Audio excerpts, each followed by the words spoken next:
अस्सलामुअलैकुम। क्या हाल चाल है भाईजान सारों का? ठीक ठाक हैं? तबीयत से ठीक है सबकी? और क्या हो रहा है?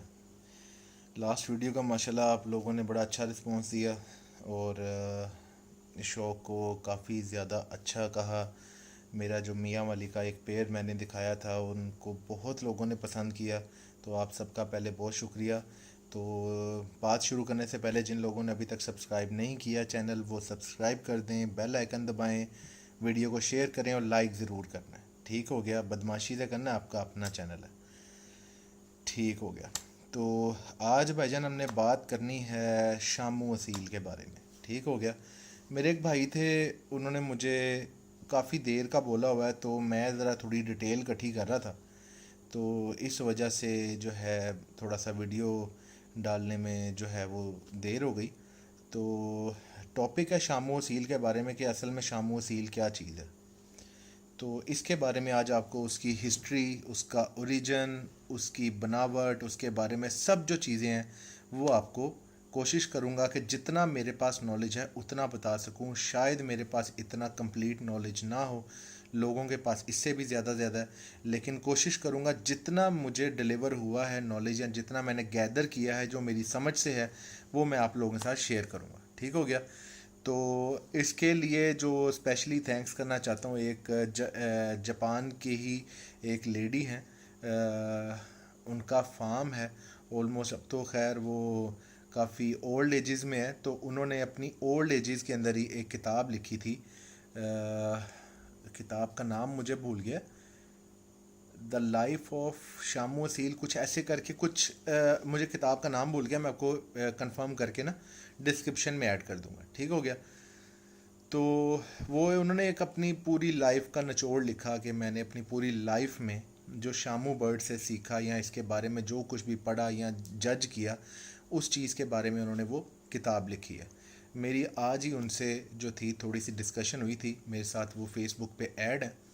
तो उनको पहले तो कॉन्ग्रेचुलेशन किया, क्योंकि उनके 2 एडिशन बुक्स के सेल आउट हो चुके हैं। तीसरा एडिशन उन्होंने नहीं निकाला बिकॉज उनकी एज नहीं है अब इस चीज़ के ऊपर भाग दौड़ करने की। तो उनसे मैंने सारी डिटेल ली, कुछ मैंने अपने तौर पे इकट्ठी की, कुछ मैंने मेरे दोस्त और हैं ताइवान में, उनसे मैंने कुछ इन्फॉर्मेशन इकट्ठी की। इसी तरह करके जो थी एक जो मुझे कॉमन चीज़ें सब में नज़र आ रही थी, उनको बेस करते हुए जो थोड़ा सा नॉलेज आपके साथ शेयर करने लगा हूँ वो आज आप लोगों को बताऊँगा। तो सबसे पहले चलते हैं असल में शामू। जिन लोगों को नहीं पता उनको बता देते हैं कि शामू क्या होते हैं। शामू जो बर्ड है वो खड़ी तख्ती के बर्ड होते हैं, मतलब उनका सीना चौड़ा होता है, कंधे ऊंचे होते हैं। मैं इंशाल्लाह ताला कोशिश करूंगा कि पिक्चर में भी दिखाऊं आपको, बल्कि इसका जो टाइटल है मैं कोशिश करूंगा शामू बर्ड का ही लगाऊं, वहाँ से आपको डिस्क्रिप्शन सारी मिल जाएगी। तो जितनी भी उनके इस सारी सिचुएशन के अंदर जो शामू का स्ट्रक्चर होता है, बनावट होती है, वो सारी की सारी उसके अंदर पिक्चर में आपको शो हो जाएगी। सबसे पहली जो आप लोगों को बात बताता हूँ, जो शामू है वो ओरिजिनल फॉर्म ऑफ असील नहीं है। ठीक है? असील है लेकिन नेचुरली बॉर्न नहीं है, वो हाइब्रिड एक नस्ल है जिसको बनाया गया है कुछ ब्रीड्स को मिक्स करके। कई किसी किसी इलाके में जाती रही और वहाँ से जाकर वो एक शामू टाइप, उसके कंधे, उसका बॉडी स्ट्रक्चर, उसकी हाइट, उसका ये वो सारा कुछ बना बाद में। वो नेचुरली बॉर्न नहीं है, वो हाइब्रिड है। एक तो बात ये बात है, ये कंफर्म बात है। जो कहते हैं नेचुरल है वो सीधा सीधा बकवास करते हैं। बिल्कुल भी नेचुरल ब्रीड नहीं थी शामू, ये एक बनाई हुई ब्रीड है जो कि इन 2-3 ब्रीड को आपस में मिक्स करके बनी है। ठीक हो गया? सबसे पहली बात तो ये हो गई। अब इसका ओरिजिन क्या है, हिस्ट्री, ओरिजिन से स्टार्ट करते हैं। असल में शामू का जो ओरिजिन है वो ये है कि सबसे पहले जो थे शामू, वो ताइवान और जापानीज 2 इलाकों में थे। इन दोनों के अंदर ही शामू की क्रिएशन हुई, ओरिजिन हुआ। ठीक हो गया? और ये बहुत बहुत बहुत पुरानी बातें हैं, ये आज की बातें नहीं हैं, हंड्रेड्स ऑफ ईयर की बातें हैं। ठीक हो गया? तो ये इसके बारे के अंदर ये शामू के बारे में बताया गया है कि सबसे पहले जो था, जो बरे सगीर था, जिसे हम जो पहले जो सारा ये जो हमारा पूरा कॉन्टिनेंटल था जिसमें पाकिस्तान और इंडिया दोनों मुल्क आते हैं, बरे सगीर कहते थे पहले उसको। तो वहाँ से इसका स्टार्ट हुआ ओरिजिन का, शामुओं के ओरिजिन का स्टार्ट हमारे बड़े सगीर से ही हुआ हुआ अल्हम्दुलिल्लाह। अब ये चीज़ कैसे हुई कि कहाँ कहाँ के बर्ड उन्होंने उठाकर शामुओं को लगाया या शामुओं को बनाया। पाकिस्तान वाले एरिया में सिंध आता है, वहाँ से कुछ बर्ड गए थे जापान और ताइवान, और इंडिया के अंदर एक शहर है जिसका नाम है रामपुर, वहाँ से गए थे कुछ बर्ड जापान और ताइवान। उसके बाद बल्कि डायरेक्ट जापान और ताइवान जाने से भी पहले की बात है, जब ये यहाँ से बर्ड जो थे वो थाईलैंड गए थे। थाईलैंड में एक अपनी ब्रीड है असीलों की, ठीक हो गया, वहाँ पर एक अपनी ब्रीड है। तो यहाँ से जब सिंध और रामपुर से जब बर्ड यहाँ के असील थाईलैंड गए, थाईलैंड से आगे जापान और ताइवान के अंदर डिवाइड हुए, तो उन्होंने वहाँ से थाईलैंड का पर आ चुका था पाकिस्तानी में, और वहाँ से उन्होंने जब अपने अपने एरिया में अपने बर्ड्स के साथ, अपने असील्स के साथ उनको क्रॉस किया, तो उनकी बनावट, उनकी शेप, उनका सारा कुछ उन्होंने इस माइंड से बनवाया कि इनका बॉडी स्ट्रक्चर और ये वो सारा कुछ शो बर्ड्स की तरह का हो। शामू बेसिकली बने थे कि उनका बॉडी स्ट्रक्चर हार्ड हो, देखने में हार्ड हो, एग्रेशन हो, और शो बर्ड हो जो देखे और फैन हो जाए उनका। तो ये बेसिकली शो बर्ड बनाए थे, और ये जो नेकेड स्पर लड़ते थे। नेकेड स्पर का मतलब है ये खुले कील लड़ने वाले थे, ठीक हो गया। सिंध के अंदर आज भी जो गेम होती है वो नेकेड स्पर से होती है, मतलब खुले कील होती है, लेकिन वो कील चढ़ा के नहीं लगाते, वो अपने ही कीलों के ऊपर मुर्गों को लड़वाते हैं। वहाँ से थाईलैंड से होकर बाद में जापान और ताइवान के अंदर जब गए, तो उन्होंने इनको अपने बर्ड में क्रॉस करके इनको एक शेप दी, एक बनावट दी, जो कि अब वहीं तक महदूद रह गई है।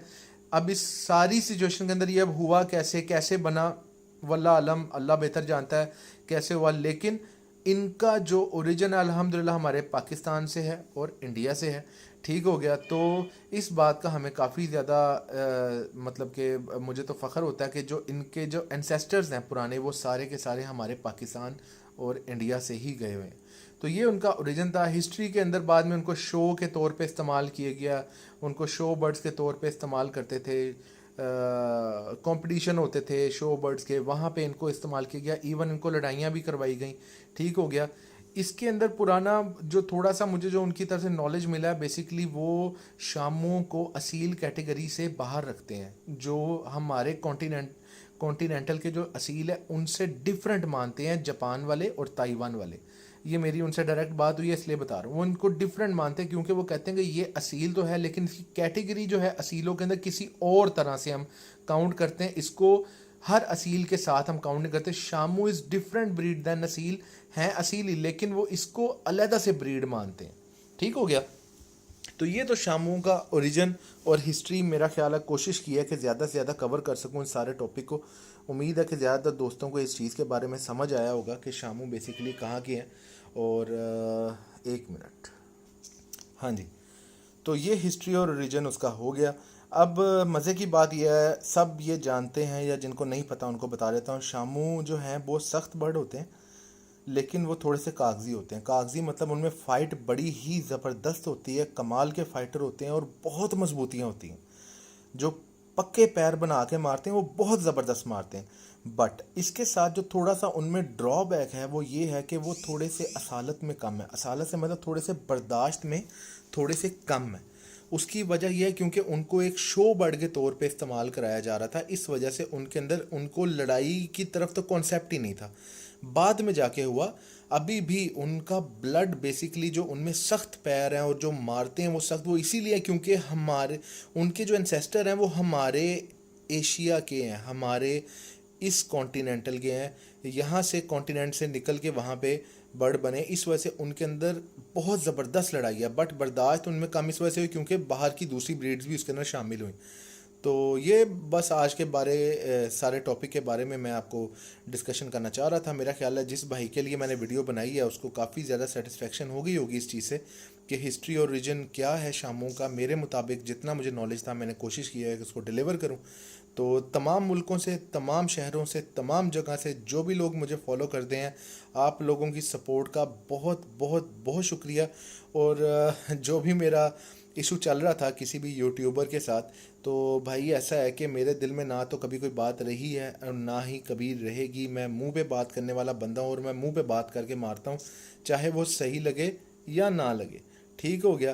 तो बात इतनी सी है कि भाई मेरी तरफ से आपको पूरी पूरी माफ़ी है। मैंने माफ़ी यार दूर की बात है यार, भाई तू मेरा मुसलमान भाई है। आपस में 100 तरह के मसले मसाइल हो जाते हैं, लोगों से गलतियाँ कोताहियाँ हो जाती हैं, डोंट वरी, कोई टेंशन नहीं। माफ़ी बहुत दिल की बात, दूर की बात है कि भाई मैं माफ़ भी करूं, मैंने कभी इस चीज़ को फील ही नहीं किया भाई। ठीक हो गया। तो मेरी तरफ से कोई इशू नहीं है, अच्छा काम कर रहे हो, अच्छा काम करते रहो।